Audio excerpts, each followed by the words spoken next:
Do you love God for what you can get from Him? So, this is a question that crops up from time to time. And one of the reasons it crops up is when unpleasant things happen in our lives, and we're forced to kind of reevaluate and say, huh, okay, so does this mean that my relationship with God is having a problem right now? Like, am I going to be mad at God and when our relationship's going to be on the rocks? Or are we going to say, what are we going to do with this? And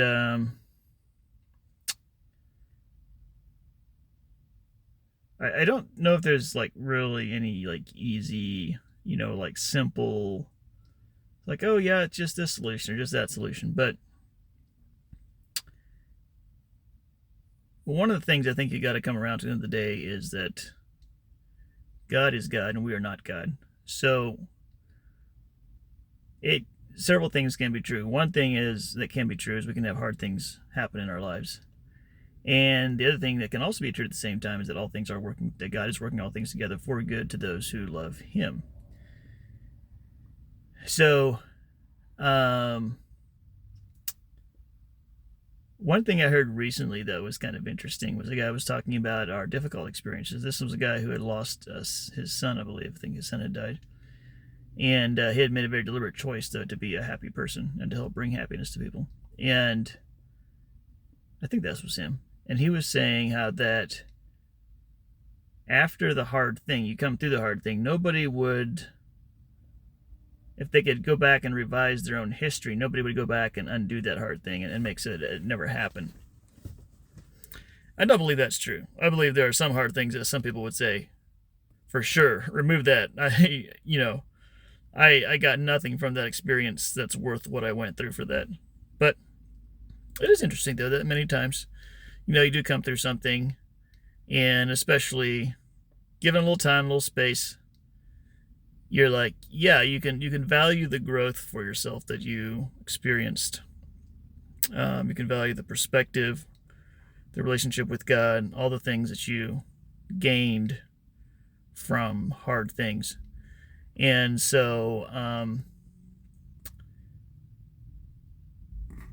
I think one of the things that Bill Johnson would say, I think, is one of the challenges is when hard things come is not to become a bitter person, not to become like disillusioned, hopeless, not to give up. And so I think that is like there are some things that are guaranteed in the Christian life and some things that are not. So one thing that you can always have is the presence of God with you. You can always have the things that the presence of God brings, the fruits of the Spirit, love, joy, peace, all those things are always accessible. But, then you have Jesus saying, in this world you will have trouble.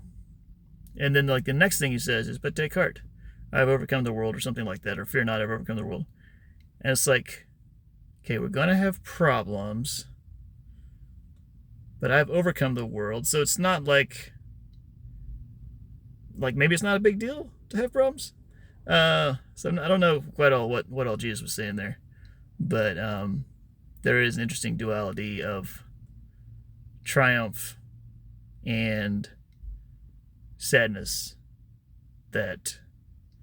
or if not sad, maybe not sadness, difficulty at least, triumph and difficulty, that I think is a vital part of our or a part of the typical experience, if you will, in a rather imperfect world, accompanied by a perfect God.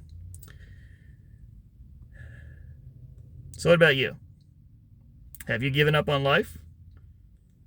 Are you triumphing even through the difficulty?